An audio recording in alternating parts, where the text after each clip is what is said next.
Can money buy happiness? It's one of the most debated questions ever. Sure, money can buy comfort and security, but beyond a certain point, more money just doesn't bring more joy. In fact, chasing a higher and higher income can sometimes leave you less happy. Sounds crazy, right? But psychology and countless real-world stories show that after your basic needs are met, piling up extra wealth has diminishing returns on your happiness. In this video, we'll explore why more money won't make you as happy as you think, and what actually does increase happiness. We'll talk about the hedonic treadmill, why we quickly adapt to nice things and then want more, the surprising point at which income stops contributing to well-being, and how focusing on the right things can give you more happiness and enough money. By the end, you'll know how to achieve financial security without falling into the trap of never enough.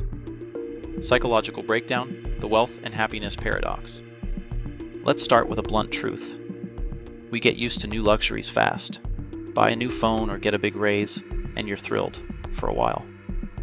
Then the excitement fades, and you're back to your old happiness baseline, now coveting the next thing. Psychologists have a name for this cycle: hedonic adaptation, aka the hedonic treadmill. You feel like you're running towards happiness, but you never permanently get there because the finish line keeps moving. Here's how it works. When something positive happens, say you land a higher paying job, you get a boost of happiness.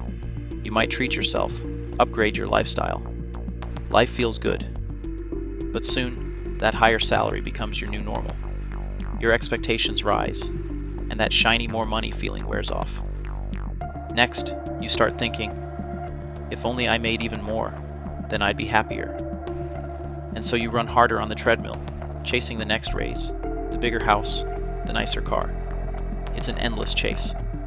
As one example, people who suddenly come into wealth, like lottery winners, often report that after a year or so, they're not significantly happier than before they won. It sounds counterintuitive, but it's a human bias. We quickly normalize our gains, and then want more. Now, this isn't to say money has no effect on happiness. Going from poverty to a stable income definitely boosts happiness, largely by reducing stress and meeting basic needs. If you can't pay the bills or put food on the table, a bit more money will absolutely make you happier by alleviating those worries. However, researchers have found that beyond a moderate income level that covers comfort, the benefits of extra income level off. A famous study by Daniel Kahneman and Angus Deaton found that day-to-day happiness increases as income rises, but only up to about $75,000 per year in 2010 USD. After that, extra income didn't make people notably happier on a daily basis. Think about that. Whether someone earned $75,000 or $175,000, their day-to-day emotional well-being was about the same, on average. Why? Because once you have enough to feel secure, adding luxuries doesn't add to fundamental happiness, and it might even detract from it. Psychologists call this the happiness plateau. Every extra dollar yields less and less happiness, a classic case of diminishing returns. Beyond that point, more money doesn't increase happiness and may even add new stresses. Another piece of the puzzle is how we measure happiness. There's life satisfaction, the sense that you're doing well overall. And there's emotional well-being, your day-to-day mood. Money tends to boost life satisfaction. You feel you're moving up in life. But after a point, it doesn't lift your daily mood much. For instance, a high salary might make you proud or satisfied when you think about it, but it won't save you from daily stress, loneliness, or poor health, factors that strongly affect happiness. In fact, if chasing that high salary means working 80-hour weeks, your daily happiness might drop even as your life on paper looks successful. This is the paradox. Money matters up to a point, but then other factors matter a lot more. So, what are those other factors? Decades of research and human experience point to a clear answer. Relationships, meaningful experiences, and personal fulfillment are far more important for happiness than a big bank balance. People often assume that if they just hit the jackpot or double their income, they'd be set happiness-wise. But consider this. In a 75-year-long Harvard study on adult development, the strongest predictor of people's happiness and health in later life wasn't their income or fame. it was the quality of their relationships. Good relationships beat wealth every time. Similarly, having a sense of purpose or engaging in activities you genuinely enjoy contributes hugely to happiness. You can have millions in the bank, but if you're lonely, overworked, or feel aimless, those millions won't cure that emptiness. On the flip side, you might know someone, or be someone, who isn't rich but is very happy, often because they have loving friends, family, enjoyable hobbies, and a sense of contentment with what they have. One more concept to understand here is relative happiness. We often judge our well-being not by absolutes, but by comparisons to others. If everyone around you gets a raise or buys a luxury car and you don't, your satisfaction might dip, even if objectively you have plenty. That's why in wealthy societies, once basic needs are met, increases in average wealth don't always translate to increases in average happiness. People just keep raising their standards. This comparison trap fuels the never-ending chase. You make more money, but then start comparing yourself to a new, richer set of peers, keeping you on that treadmill. It's important to recognize this impulse, because it can trick you into feeling lacking when you're actually doing fine. Real-life examples: more money, more problems? Consider Jack and Olivia. Jack is an investment banker making a six-figure salary. He can buy pretty much whatever gadgets or clothes he wants, eats at fancy restaurants, has a luxury car. Olivia is a high school teacher making a modest income. She budgets carefully, drives an old car, and can't afford lavish vacations. Who do you think is happier? It might be Olivia. Why? Jack works brutal 12-hour days and often sleeps poorly due to job stress. He's constantly on his phone, even on weekends, dealing with clients.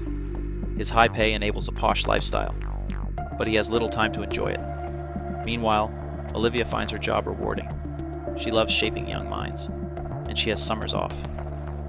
She spends her free time with her family and volunteers on weekends as a basketball coach, something she's passionate about. She's not rolling in money, but she has a tight-knit friend group and enough for her needs. Studies would predict Olivia probably has higher day-to-day happiness than Jack. Jack's wealth provides comfort and status, but it also brought high stress and a time crunch, things that eat away at happiness. Olivia's moderate income covers her needs, and she maximizes her joy by investing time in relationships and activities she loves. Now think about the hedonic treadmill in action. Imagine you get a promotion with a big pay bump. You're ecstatic.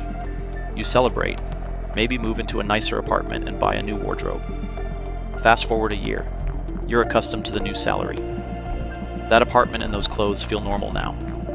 And guess what? You're eyeing another promotion, thinking that will make you happier. Sound familiar? It's exactly what many of us do. I have a friend who went from making $40,000 to $90,000 in a few years. Initially, she was over the moon. But within a year of hitting $90,000, she told me she felt she was just scraping by.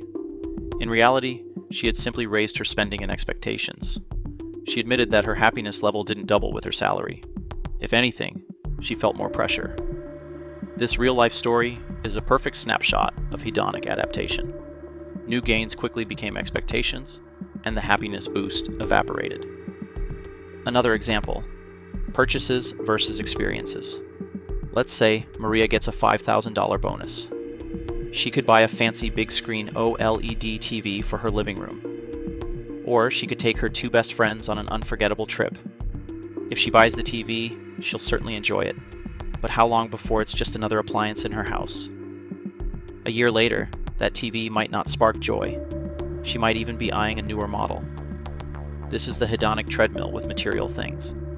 If Maria instead uses that money for a travel experience with friends, the happiness payoff is likely greater. Psychological research consistently finds that experiences bring people more happiness than possessions. That trip will create memories, strengthen friendships, and give her stories to reminisce about for years. Even anticipating and later remembering the trip provides happiness, whereas a purchase often gives a short burst of joy that quickly fades into the background. This isn't to say you should never buy nice things, just that when it comes to using money and happiness, maximizing ways, investing in life experiences, or time with loved ones often beats buying more stuff. Speaking of using money wisely, consider the idea of money as a tool. Two people could have the same amount of money, but use it very differently. Take Dan and Lisa, who each earn an extra $10,000 this year. Dan uses that money to upgrade to a luxury SUV. Lisa uses it to reduce her work hours. She goes 80% time, effectively buying 1 day a week of free time, and to hire a house cleaning service for a year. Dan loves his SUV's plush seats and sound system at first, but it doesn't fundamentally change his life happiness. Soon it's just his car, and he's back to stressing about work projects. Lisa, on the other hand, now has Fridays off to relax, pursue a hobby, and spend more time with her kids. Plus, she no longer argues with her spouse about chores, since a cleaning service handles the deep cleaning. Who got more happiness out of that $10,000? Likely Lisa. She used money to gain time and reduce stress, which boosted her quality of life. This highlights a key insight. Beyond covering necessities, how you spend money matters more than how much you have. Using money to buy time, experiences, or help others tends to increase happiness, more than using it to buy material upgrades or status symbols. Actionable takeaways: how to be happy and financially secure. Knowing all this, how can you apply it to your life? Here are some practical steps to strike a balance between money and happiness. 1. Define enough for yourself. Take a moment to figure out what enough money means for your lifestyle. Calculate what income covers your needs, some comforts, and savings for the future. Having a clear target can prevent you from endlessly chasing more. For example, you might decide, if I make X dollars per year, that covers a nice home, good food, occasional travel, and retirement contributions. That's enough for me. When you hit that, acknowledge it. This doesn't mean you can't earn beyond it, but mentally mark it as the point beyond which extra money is gravy, not something you need for happiness. 2. Prioritize relationships. Make time for family and friends, even if it means turning down extra hours at work or a side gig. Remember that Harvard study. A decades-long research project concluded that quality relationships are one of the strongest factors in a happy life. So schedule that regular get-together. Call your parents or friends. Have date nights with your partner. Treat those as non-negotiable investments in your happiness, just as important as saving money. 3. Spend on experiences, not just things. When you have discretionary money to spend, lean towards experiences. Travel, outings, hobbies, learning something new, or simple social activities. These often bring more joy than a tangible purchase. Experiences produce lasting memories and often involve connecting with others, whereas material buys tend to give a short-lived thrill. Next time you're tempted to upgrade your perfectly fine phone, consider using that money for a weekend getaway or a fun experience with loved ones. Happy memories appreciate in value. Gadgets depreciate. 4. Use money to buy time and well-being. Whenever possible, use some of your money to improve your day-to-day quality of life. This could mean paying someone to do tasks that you dread, cleaning, yard work, so you can spend that time on things you enjoy. Or it could mean reducing work hours slightly, if feasible, to have more free time. It might even involve spending a bit more on rent to live closer to work, cutting down a stressful commute. These choices can reduce stress and free up time, which is a huge happiness booster. There's little point in a fat paycheck if you're too exhausted or busy to enjoy life. Balance is key. 5. Practice gratitude to counter adaptation. A powerful tool to combat the hedonic treadmill is gratitude. Make it a habit to regularly reflect on what your money and life already give you. From the basics, like a safe home and food, to comforts like streaming services for entertainment, to intangibles like friends, family, or good health. Some people keep a gratitude journal, jotting down a few things each day they're thankful for. By doing this, you remind your brain of the value of what you have, slowing down the urge to constantly desire more. It's hard to feel miserable about not having a yacht when you're actively appreciating that you do have a warm bed, good meals, and people who care about you. Gratitude is like an antidote to entitlement and endless craving. 6. Set meaningful goals, not just financial ones. It's fine to have financial goals like save $50,000 for a house or get a promotion to increase salary, but also set non-financial goals that give you a sense of purpose. like training for a 5K, writing a short story, learning a new skill, or volunteering monthly. These kinds of goals feed your soul and give you accomplishment beyond your paycheck. Often, when people focus solely on career and money, they achieve those and then feel oddly empty because they neglected passions, health, or relationships. Don't fall into that trap. Balance your ambition, pursue career success, and life fulfillment in parallel. 7. Avoid the comparison trap. Make a conscious effort to stop comparing your financial status to others. This might mean curbing social media that makes you envious of others' vacations or possessions, or simply catching yourself in those comparison thoughts and letting them go.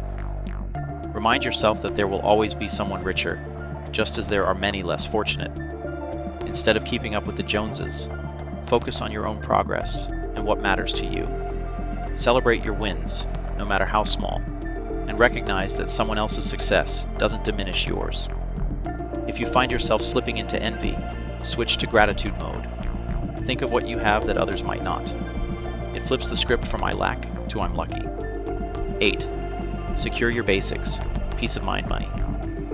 It's hard to be happy if you're one unexpected bill away from crisis.